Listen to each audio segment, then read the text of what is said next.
Bonjour et bienvenue dans notre petite bulle dédiée à la semaine du 24 au 30 août 2026. Nous allons donc étudier les énergies de la semaine et croiser comme d'habitude la numérologie, l'astrologie et la tarologie.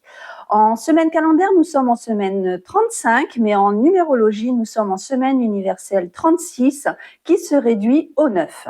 Le 3 nous parle d'expression, de communication et de créativité. Le 6, quant à lui, nous ramène aux relations, aux responsabilités, au choix du cœur et à la recherche d'harmonie. Ensemble, ils conduisent vers le 9, un nombre de sagesse, de recul et de bilan.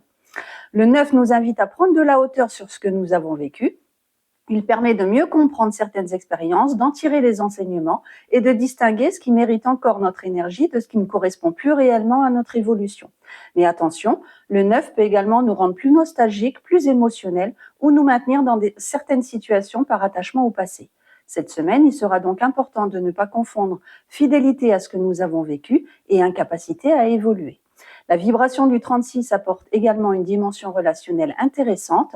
Avant de prendre une décision ou de tirer des conclusions, demandez-vous si vous avez réellement exprimé ce que vous ressentez. Le passage du 3 au 6 puis au 9 nous invite finalement à suivre ce chemin, exprimer, comprendre, puis prendre de la hauteur. En astrologie, cette semaine commence par un événement important le 25 août. Mercure forme d'abord une opposition avec le nœud lunaire, ce qui peut nous donner une importance particulière aux messages, aux conversations et aux informations reçues à ce moment-là. Certaines paroles peuvent agir comme des déclencheurs ou nous obliger à regarder une situation autrement. Quelques heures plus tard, Mercure entre en Vierge, un signe particulièrement favorable à son fonctionnement. Notre pensée devient plus précise, plus méthodique et plus efficace. C'est une excellente période pour organiser, rédiger, analyser ou résoudre des problèmes concrets. Ce passage de Mercure résonne parfaitement avec le 36-9. Avant de prendre de la hauteur, il faut parfois remettre les faits en ordre et comprendre clairement ce qui se joue. Le 27 août, le Soleil rejoint Mercure, apportant davantage de clarté à nos pensées.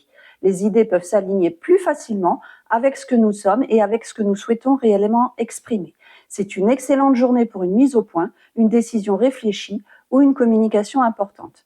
Les Vierges bénéficient d'une grande lucidité, tandis que les Taureaux et les Capricornes peuvent pleinement profiter d'un jugement particulièrement fiable. Mais cette clarté mentale sera rapidement suivie d'un moment beaucoup plus émotionnel. En effet, le 28 août constitue le grand moment fort de la semaine. Une éclipse lunaire en Poissons, suivie quelques minutes plus tard d'une pleine lune, peut amplifier tout ce qui appartient au domaine des émotions, de l'inconscient et de ce qui a été longtemps refoulé.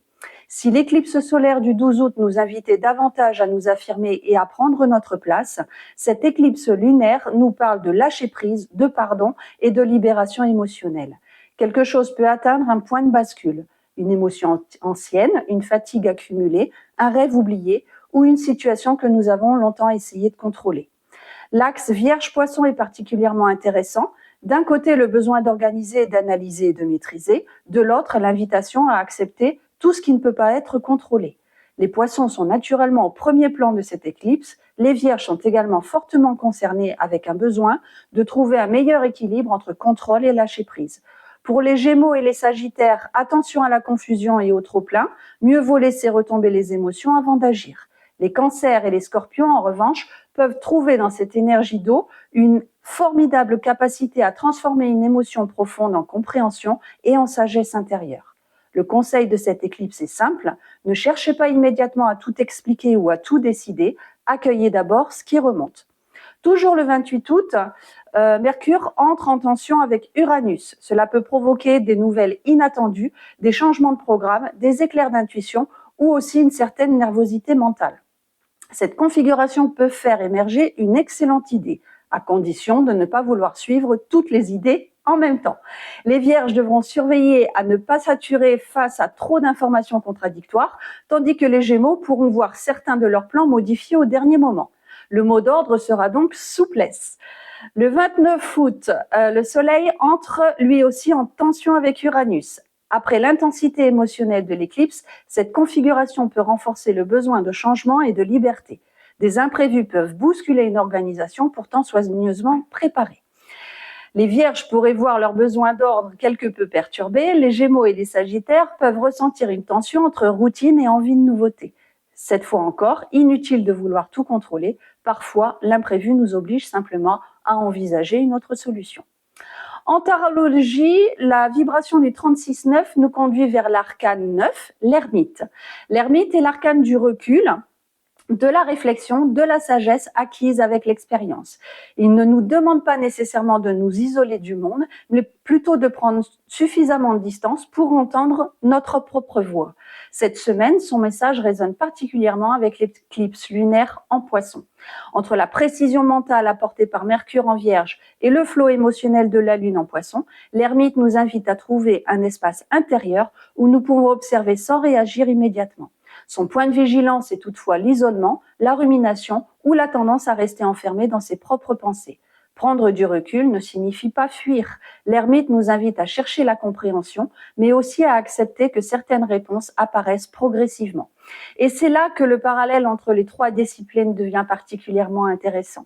Le 9 nous demande de prendre de la hauteur, l'ermite nous invite à chercher notre propre vérité, Mercure en Vierge apporte la clarté et le discernement, l'éclipse en Poisson nous rappelle qu'il faut parfois accepter de ne pas tout contrôler, et Uranus, enfin, vient bousculer nos certitudes et nous demander de rester adaptables. Le fil conducteur de cette semaine pourrait donc être comprendre ce qui mérite d'être analysé et accepter de lâcher prise pour ne pas être contrôlé.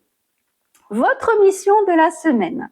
Cette semaine, je vous propose une mission qui associe particulièrement bien la précision de la Vierge, la sensibilité du Poisson et la sagesse du 9. Choisissez un sujet qui vous occupe beaucoup votre esprit en ce moment. Prenez une feuille et tracez 2 colonnes. Ce qui dépend de moi et ce qui ne dépend pas de moi. Dans la première colonne, notez une action concrète que vous pouvez réaliser. Dans la seconde, entraînez-vous à ne pas chercher à tout résoudre immédiatement. Cette semaine, votre défi sera de trouver un juste équilibre entre agir là où vous avez du pouvoir et lâcher prise là où vous n'en avez pas.